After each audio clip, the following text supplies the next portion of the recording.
we're going to talk about, obviously, like, a lot of things you've learned from starting companies. And there's a lot of first-time entrepreneurs in the crowd, so advice you would give them. Like Jason did earlier, but you got to one-up him.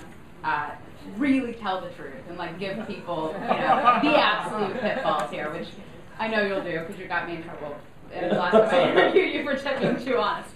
So, first of all, I want to talk about risk because I'm of the belief, and I've written about this wildly, I think entrepreneurs... I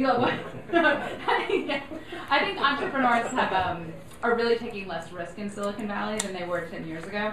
And I think you're interesting because, your other PayPal co-founders were considered really risky for getting back into the web as early as they were. Whether it was LinkedIn, whether it was funding Facebook, whether it was Slide, a lot of these they were really the pioneers in believing in the web again, which was considered crazy at the time. But you were considered crazier. I mean, you got done with PayPal, and you went and started a solar company, a rocket company, and an electric car company. Right. Like, it would be hard to come up with a crazier combination, and yet you've had a quicker IPO than those guys. You have, how many billions of dollars you're getting from NASA, from SpaceX? Well, we're about 2. Yeah. So, like, who's the crazy one now? I mean, you... Exactly. I mean, you told me before that, like, I asked you if you were crazy in an interview before, and you said, well, look, if I were thinking this is the best rank order investment, I would not have done these, because it would have been crazy. Yes, so, absolutely. What motivates you in taking, tell us about how you come up with an idea. At Adeo, we were housemates in college, and that would have been actually really our first venture together was running a kind of a nightclub-ish situation. Really? Yeah. Nightclub a euphemism? No, it's really a nightclub.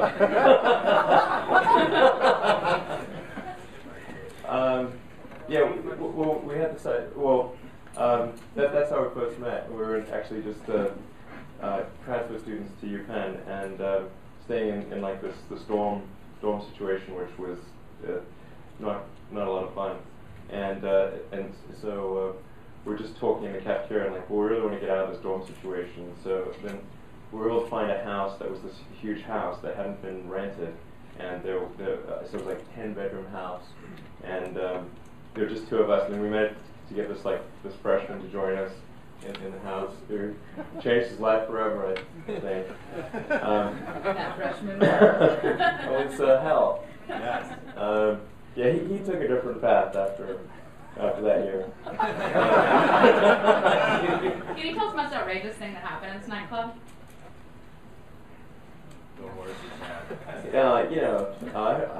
What's the amendment you plead? The 5th? But I did have my mom there one night. Just like came to visit us, like, by the way, we're holding a kind of a party tonight, and anyway, that was a lot of fun. Adeo kind of took care of the entertainment and the decoration in the house. It was sort of like a New York nightclub, basically. What was your role? I was kind of the sober one. You were the same one? No, yeah. Wow, that's so relative. Anyway, so. Right, so back to taking risks. Yeah, so that was actually quite risky, by the way. If we'd been bust, we would have been in deep trouble. So let's see. So in college, I was trying to think of what are the 3 areas that would most affect the future of humanity, at least in my opinion. And the 3 areas that I could come up with were the internet, the transition to sustainable energy, both production and consumption, and space exploration, particularly making like multi-planetary. So it wasn't from the perspective of those were the things that I would expect to be involved in, but rather those were the things that I thought in the absolute would most affect the future of humanity. So those were the things that if I had the opportunity, I would like to get involved in. My initial thought was that I was to actually do something in electric vehicles. And so I actually came out of Silicon Valley, spent a couple of summers at a place called Pinnacle Research, which developed high-energy density ultracapacitors. They're super expensive. So I decided I was going to come to Stanford and do a PhD in applied physics and material science, and just kind of try to figure out if there was a way to mass produce supercapacitors or ultracapacitors at low enough price and high enough energy density for them to be a energy storage solution for electric vehicles. And that's what originally brought me out here. And that was in '95, and so I was trying to figure out, would this work or wouldn't it work? And this is one of those problems where you're not entirely sure whether success is one of the possible outcomes. Right. Well, and that's one thing that VCs don't want to fund. That's really changed in Silicon Valley. There's this stigma associated with like so-called science fair projects. Right. So like an ultracapacitor with that of low enough cost and high enough energy density to compete with batteries. That's one of those things where you could spend several years and then the conclusion would be this is not possible. Right.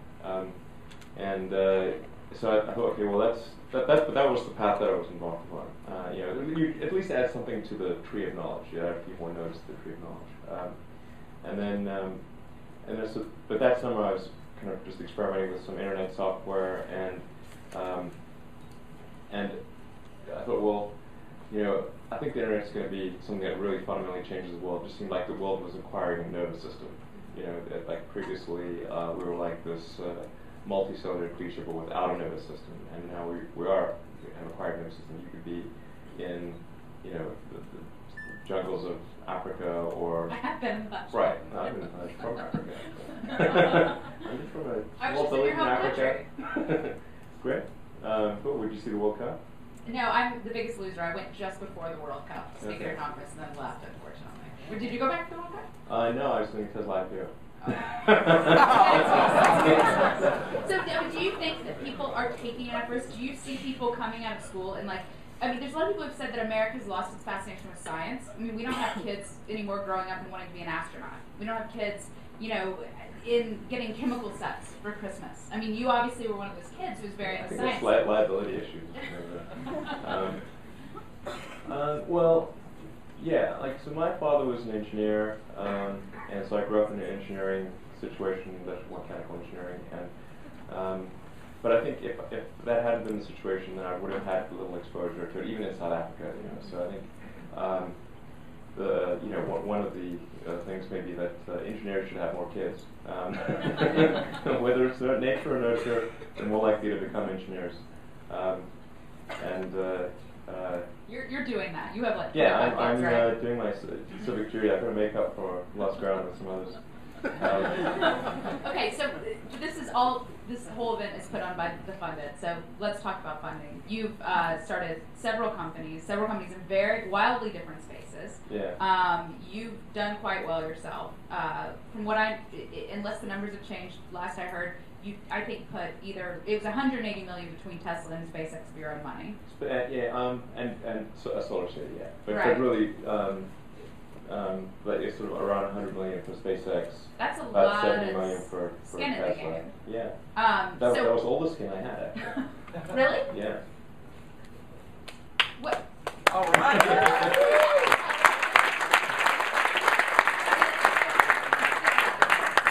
I mean, all the skin you had meaning you were eating ramen noodles, or meaning you also had $1 million house? Like, how do you quantify that? It was all the same. Basically, all liquid assets were sold. I don't even own my house. Yeah, and actually, as was publicized, I had to borrow some money from friends late last year to fund living expenses. So let's talk about this whole idea of having that degree of skin in the game. I mean, there's a lot of people who make a lot of money and invested in their friends' companies and become angels. I mean, you didn't go that route. There's also a lot of people who just want to keep that money and want to raise a lot of venture capital. I mean, you had crazy ideas, but you also had already had a success. You probably could have raised venture capital. Why put that much of your own money? Was it out of need? Was no one going to fund a rocket company? Yeah, well, the sort of surprise thing came really in 2007 when it was clear that Tesla was in a very difficult position and would need to recapitalize the company, essentially double fund the company. So just to sort of, it was either that or let Tesla die. And why was Tesla in that position? That is a long answer. Just there've been a number of mistakes made by the management team there that just were very expensive mistakes, and a lot of them, and they've not been brought to light until kind of really the 13th hour. So we had sort of scaled up production inventory, so we spent a lot of capital on production inventory, but there were a lot of parts that had been ordered that were wrong, that didn't work, that were out of spec, that just didn't, just problematic. So we had huge write-offs on inventory, and we had to redesign a whole bunch of parts and resource, change suppliers in a number of cases. Did you do a recap? Yeah, we had to. It wasn't actually. Well, it was kind of a bridge load, so it wasn't a crown down round or anything like that. Right. So, and how close were you to dying? Well, it would have. So that was the fundamental issue. Either I had a choice of either taking all my reserve capital and applying it to Tesla, basically all free capital, or Tesla would die. Those are the two choices. And finding funding from investors when the company was in the state it was in, there was no chance. We would not survive any diligence process. So, across your companies, on a scale of 1 to 5, what have been your experiences with venture capital? 1 being, I guess we'll go with the voting order tonight. 1 being the worst and 5 being the best. I mean, people, VCs get a lot of shit, but they are, to some degree, the lifeblood of this industry. I mean, where do you fall in that? Have you had good experiences or mostly bad experiences? I think probably medium. George Zachary said you can't give 3s. Well, I think it varies considerably based on which venture capitalist is doing deals. I think that probably varies maybe as wildly as the individual entrepreneurs. I think there are some good venture capitalists, but most are not. Go on. No, there's some. I think, just like there's some. Only a few companies ultimately succeed. I think the same is probably true of venture capitalists. But aren't there more successful venture capitalists who aren't very nice to startups than there are not very good entrepreneurs who succeed? There's a lot of both. I'm not sure who would win the numbers contest there.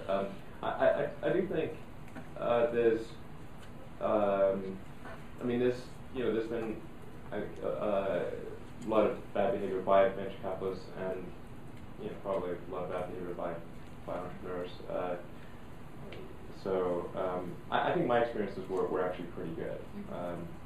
With MDV and then with Sequoia. Yeah. So is there any that you're leaving out? BFJ is, my experience with BFJ has been very good as well. And Founders Fund. Yeah. So I'd say actually, now that I think about it, actually probably, if I give my experiences a 4 out of, if 5 is the best rating. What's one of the toughest lessons that you learned that might be applicable to this audience in terms of raising outside money? I mean, what are the big pitfalls you don't want to fall into, whether it's angel or venture capital? Well, I think it's better to take a lower valuation from venture capitalists that you really like and get along with and feel that you're sort of on the same wavelength. It's better to take a lower valuation from that person than a higher valuation from someone who you think you may not get along with. And so that sounds like it's more about the individual partner versus the firm. I mean, there's a lot of entrepreneurs who come to Silicon Valley and are dying to get an investment from Sequoia, not necessarily an investment from Roll Up or from Mike, or, I think partners were smart. I think both matter. Both the individual partner and the firm. I think probably the partner matters slightly more than the firm, but they both matter because that partner could leave that firm and then you suddenly find yourself with a new board member that you didn't anticipate.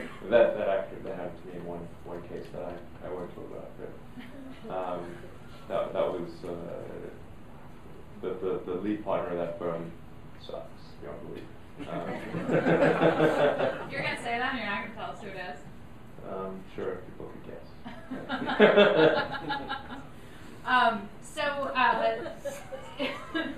So obviously a lot of your success, particularly with Tesla. None of the names I've mentioned, by the way.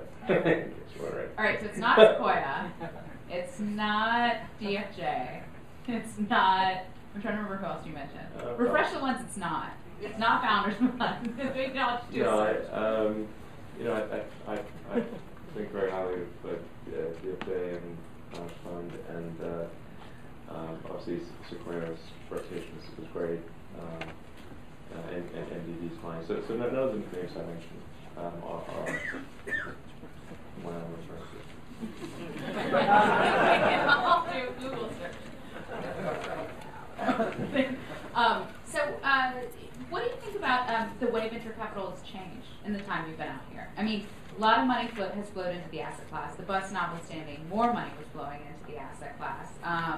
The returns of, once 99 and 2000 fall off will be at or below the S&P 500, which has never happened in the industry before. Is this industry viable? Do you think it's broken? Do you think there's just too much money that needs to get out?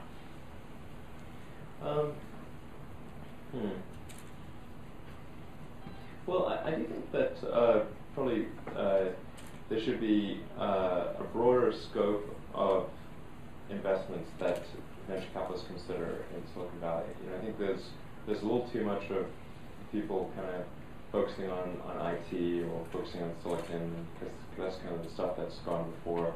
I think that there needs to be kind of a broader, a look at multiple different industries, and then I think there's probably not too much capital. I think there's probably too much capital chasing the obvious stuff.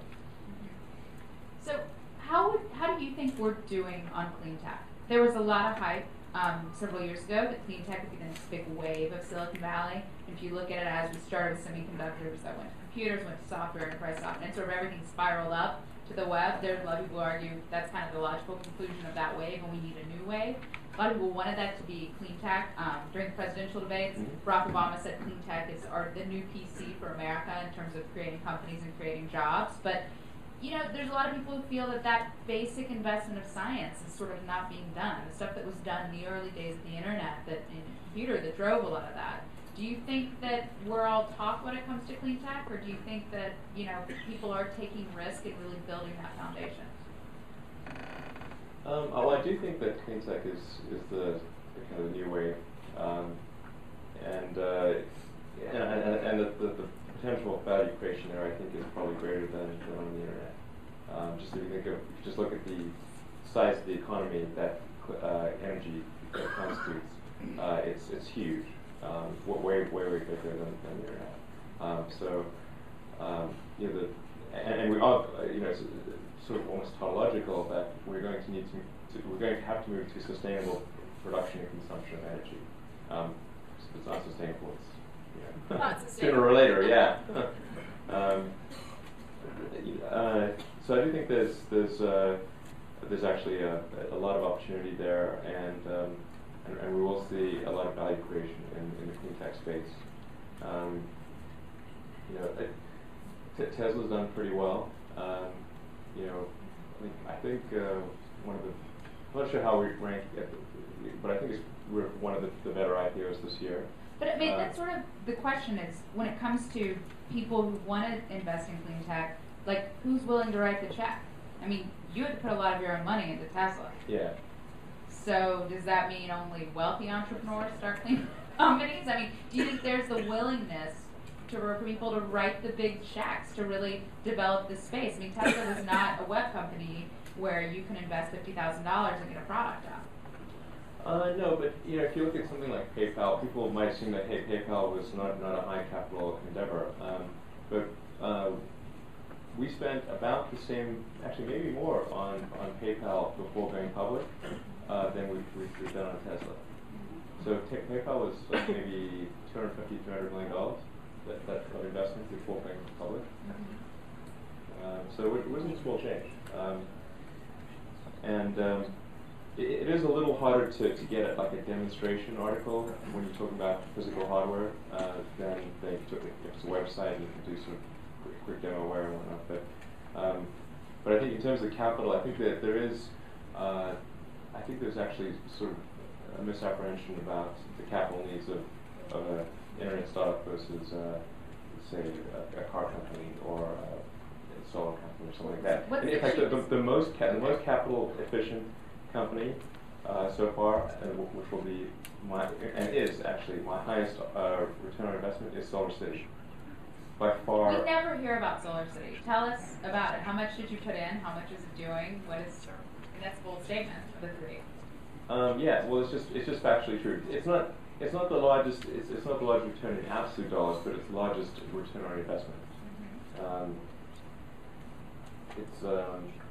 Yeah. I think it's at this point 10x with 10x with my original investment in my portion of the company. Actually, maybe more than that, maybe 12x. Wow. And that's in the course of 4 years. Like that, yeah. It's not bad. 4 years. Yeah. And it's not like the economy is good. Yeah. So that's I think a great company, although I should be clear, in the case of Solar City, I don't consider myself a co-founder of Solar City. Okay. Although I did actually suggest the idea to Lyndon and Peter Wright that this is an area that they should pursue once they're done with their other company. But I didn't put enough, I'd say, perspiration into Solar City to really warrant the co-founder status. I have 2 quick questions, and then I think maybe we're going to open up to the audience. We'll take a couple questions. Okay, so just real quick. So, I'm interested because I think there's a lot of founders in this room. There's a lot of people with good ideas. And there's this issue in Silicon Valley of whether or not you can be a founder but have to stay the CEO. A lot of people like Sequoia, who you mentioned, tend to bring in a lot of other people to be CEOs. Founders Fund was started with the idea of, no, statistically, the people who build the biggest companies are when the founder stays involved the whole way. You kind of step away from Tesla, came back. Right. I think, are you still the CEO of both SpaceX and Tesla? Yeah. So, what is your view on this? Does the founder need to stay the CEO? Well, I think what Founders Fund says is true. I mean, if you look at, say, Apple or Oracle, or Microsoft before Gates left. It's true. I think that the biggest companies, most successful companies, are the ones run by their founders or. Wait, I have one more question. Oh, you're funny for the founders, not you were flat. I'm done. Okay, so for those of you who don't know, the last time I interviewed Elon, I asked him a question, and he called someone a douchebag, and I laughed because I thought it was funny. And I got written up in New York media as like a horrible person for laughing that someone was called a douchebag. So I don't want to get into your personal issues at all, but I just want to give you this forum if there's anyone else you'd like to call a douchebag.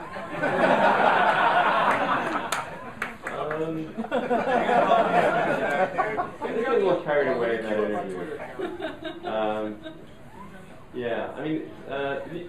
New York Times did print a correction, but the thing with corrections on the article, the guy that was a douchebag, because he was.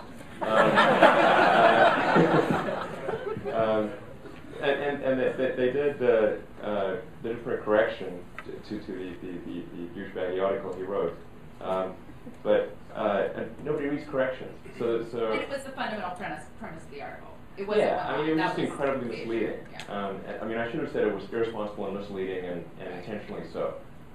Ergo, he's a douchebag. Right. So I wasn't asking if you were apologizing for calling him a douchebag. I was asking if there's anyone else you want to call a douchebag. It seems all over the media train since we last met. Yeah, it's actually not a long. It's a fairly short list. I don't think it would be wise for me to call someone a douchebag. That would just be repetitive. There was recently an article in the New York Times that was the same editor who wrote the attack piece on you. He did basically a bank shot with his buddy in the New York Post. They did that on me last time. Yeah, that's the guy. The guy that did the bank shot on you in the New York Post. That Sunday Times business editor. Sort of wrote a payback article. Had a sort of payback article written on me a couple weeks ago in the New York Times, which obviously that was not a great thing for him to do. Let's take some. So, first, round of applause.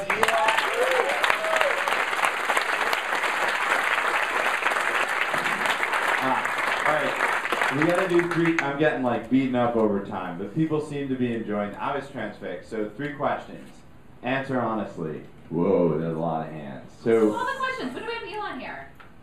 These people have come in. Let them ask all the questions. All right, 2.5 questions. No, I'm kidding. We have time? No? Well, all right. What's your next? What are you doing next? I'm definitely focused on SpaceX and Tesla, and don't intend to start any companies for a while. I need to get a few things done with SpaceX and Tesla. At some point, I have a design in mind for an electric supersonic vertical technical landing plane. That would be like, I don't think there's been that much innovation in airplanes. Not at all. As someone who just traveled the emerging world before, we will tell you not at all. Especially the coach. Right, exactly. You got like the 777 and the 787, and it's these things are very, very incremental. Like they're like 10-15% better than the last version. So I think it would just be worth trying to do something that's several generations beyond the current state of the art. The design in mind, I'm very confident would work. It's just a question of like what sort of range can you achieve, and how difficult will it be to achieve the level of reliability that people have come to expect in aviation. Those are really the tough parts. It's not will it work. You have to make it work. There's that, and I have to say for using aerospace construction techniques. So it's basically the high strength, low weight design techniques used in the space industry to create prefabricated metal sections of a double-decker highway system. So you can sort of drop them in place with minimal effect on the existing traffic pattern. Is that going to be affordable for emerging markets? You can't even get through an intersection. It took me 7 hours to get through a medium Mumbai, and less than 5% of it has cars. This is a massive need. Yeah, I do think this actually would be, yes. So this would probably have the biggest, one of the biggest impacts if this can be done right. I'm not sure how well it would work in emerging markets. It kind of depends on sort of like materials cost versus labor trade-off. I'm confident it would work in, like in the U.S. or in Europe or something like that, where labor is kind of expensive, and the cost of traffic delays of adding a lane to a highway and having that temporarily reduce the amount of traffic, that's incredibly expensive. So I'm confident with that it would work economically in the U.S. And it might work. It might work in emerging markets, maybe for certain big cities. Yeah, exactly. Elon's factory, by the way, in Los Angeles is incredible. All right, shoot.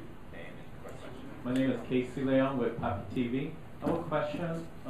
You have a SpaceX. Have you thought about evolving it into space tourism, similar to Virgin Galactica? Well, with SpaceX, we do intend to carry astronauts to the space station, essentially take over the crew transport role of the space shuttle. And there's a big battle that's been fought recently in Congress over this as to whether it's going to be kind of a government-run system or whether it makes sense to outsource astronaut transport. There appears that the commercial route is winning. And so if we're carrying NASA astronauts, I think we certainly also want to carry private astronauts.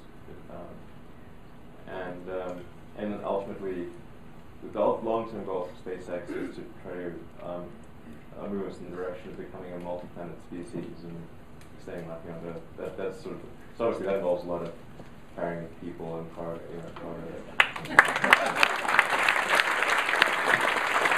I don't need to know. Hey, that pencil Wait, you can is. stay CEO of both? What? Because you're going to pick, right? At some point. You can't stay CEO of both SpaceX and You Tesla. can do whatever he wants. That's your rule, right? No, you said last time You I heard you can't talk, do you said this. this is not sustainable to do both. I think I agree. It is very difficult to sustain in the long term. The workload is beyond the fun point. Yeah, I mean, and I'm not sure that somebody should be CEO of a company forever either. So I think that at some point in the future, not in the near term, but at some point in the future, I'll have to probably just be running my company. This is your first public experience, in Silicon Valley speaking, right? Since you went public with Tesla. Yeah. That's awesome. All right, let's take a few more questions. All right. AJ Thomas with Semantic Seed and the Gen Y blogger. I wanted to ask you, do you really plan on retiring on Mars? Well, I can't say it's like I'm certain that I will retire on Mars, because that requires a lot of things have to happen between here and there. I think it would be cool to do that.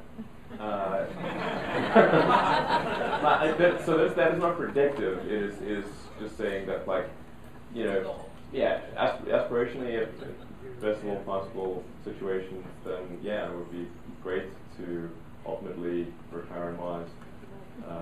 Mars 1.0 will be very utopian, though. Let's be honest. It's not going to be filled with a bunch of day laborers who are like, "What do I do?" It's going to be like the great minds of humanity. Engineer colony. It kind of would be sort of. I mean, I think of necessity, it would be somewhat of an engineer colony, just because you got to build a lot of stuff and design a lot of stuff. So. Hi, my name is Uday. I'm the founder of Live on Campus. Elon, I wanted to ask you, we hear a lot about the personalities of a founder or CEO. Both you and Jason are obviously very successful, but slightly different personalities, I'd say. I'm curious, do you feel, I mean, were you always this way as being more low-key, or did you sort of mellow into kind of the personality you have now? Well, yeah, Dave could probably answer that better than I could. Yeah, that's a question for Deo. He was the biggest dork I've ever met. He's actually de-dorkified like 100-fold. Between over 20 years, you're much cooler. I mean, I remember like, when it's actually enjoyable to hang out with him, but back then it was kind of painful. He'd be like, he literally was the straight man, didn't drink. I'd always be like, Elon, I think the police are here. Can you go deal with it? He's like, sure, I'm fine. Yeah, I didn't drink in college, actually. I mean, not from I just didn't like this alcohol really. And then It's a flavor issue. Thank you. Your work is just impressive, sincerely impressive. One of the catalysts, I think, with being an entrepreneur is trying to do things that motivate you and things that you love. The money always comes second, usually. So how much has focusing on humanity actually improved your own personal happiness? You have been successful there, so, and yeah, with some ideas that were pretty far out. Yeah, that's true. Well, definitely my personal happiness took a big dive when around 2007, when Tesla's difficult situation became apparent, and I had to substantially increase my time allocation. That was tough, in 2008 was worse, and 2009 was even worse. And in 2010, it's been much, much better. It didn't go up. Cars coming out and people loving the cars and like solved a lot of this problems. It really was worse in 2008 and worse in 2009? Well, okay, so probably the lowest point was late 2008 when the Tesla financing round fell apart because the economy went into a tailspin. The third SpaceX rocket launch failed, and I was getting divorced. Triple whammy. Yeah, that sucked. That really sucked. And then, fortunately, the fourth launch worked, and so for SpaceX, and we were able to close a financing, kind of an internal financing round, in basically, yeah, late Christmas Eve in 2008. Yeah. Wow. Merry Christmas to Tesla. Right. Exactly. Elon, maybe just touch base on the significance of the recent launch, and that it made the first time the success of that, and what that really means to our country and our space program. Sure. So Falcon 1 is our small rocket. That's the one that succeeded on its fourth launch. I'm certainly partly to blame there because I was the chief designer of the rocket. So. Okay, wait. Here, I don't think people understand this about him, right? So, no. Like, this is crazy. Like, he's the chief designer of the rocket and one of the lead engineers in the car, on top of the CEO. Yeah.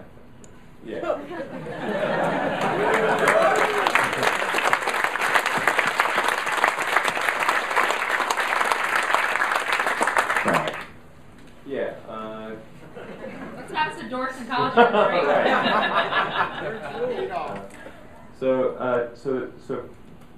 With Falcon 9, fortunately, we succeeded on the first flight and were able to get to orbit.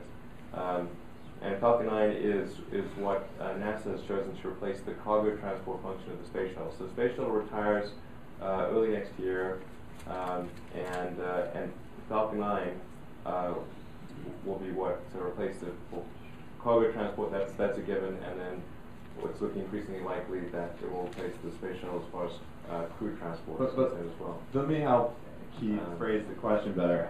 Give perspective. Like, how long did it take to develop a comparable payload rocket, and how much money? And how long did it take for you to develop the 9, and how much money? Just put like orders of magnitude. Well, if you were to compare, say, the Falcon 9 to the Ares 1 vehicle, and there's actually two parts to it.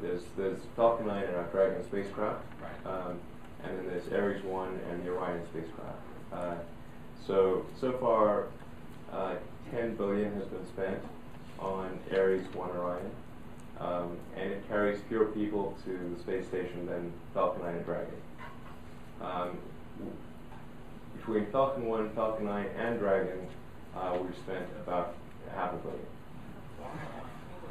And there will be more spent between now and then because going for more test flights. But we probably. But they will spend more too. Yeah. No, it's true. So the estimated cost for completing Ares 1 Orion would be another 20 to 30 billion. For us, it would be probably to demonstrate crew and get through all that. Maybe it's another billion or 500 million, something like that. So we're somewhere in the maybe 5% of the cost. Is that comparable to Tesla with electric car versus what was spent on the EV1? I mean, what is the delta? Is it similar? So just in R&D cost on the Tesla Roadster, we spent about maybe 150 million thereabouts, and the EV1 I think they spent over $1 billion. So it's maybe not as significant a ratio, but it's still very significant. And the value of any company is the free cash flow that it generates versus the capital required to generate that free cash flow. That's really what defines market capital of any company in any industry. So if you want to build a valuable company, that's what you got to do. You got to figure out how do you make capital generate a lot of free cash flow. Robert Clegg, founder of Noverse, creating educational video games. You discover more life going underwater, more species we have no idea about, on a cost savings of hundreds of times. Any disasters in the relatively near future are not going to send our civilization into space. We're probably going to go underwater.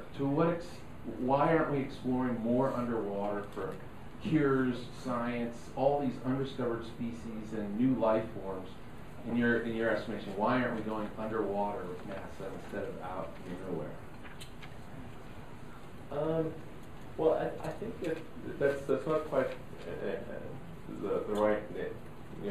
If something were to happen that destroyed civilization on the surface of the Earth, I don't think that retreating underwater is really a viable option. And it's difficult to say what way is that thing. The civilization is not going to last forever. So if at some point in the future, something bad will happen, or maybe some set of bad things will happen. Probably not. There's probably a series of things that would happen that would destroy civilization. I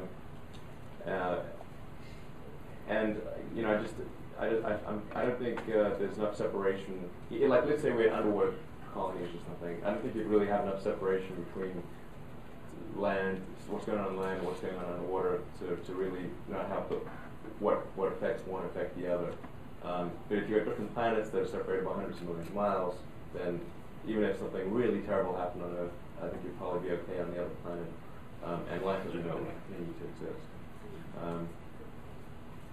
So that's my theory on that. So one, we got to get back to the business of awarding a winner and the cheesy trophy. There's one last we got probably most of the house is entrepreneurs. Judges, if you want to get ready, because we're going to speed through this. One parting thought for them, inspiration, comment, anything.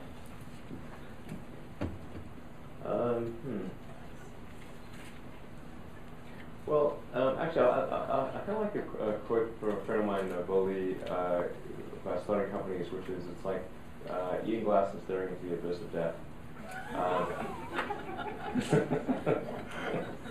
But occasionally, that's some IPO. feeling. Start a company. Well, let's hope we pick a winner. Eating glass and staring at the abyss of death.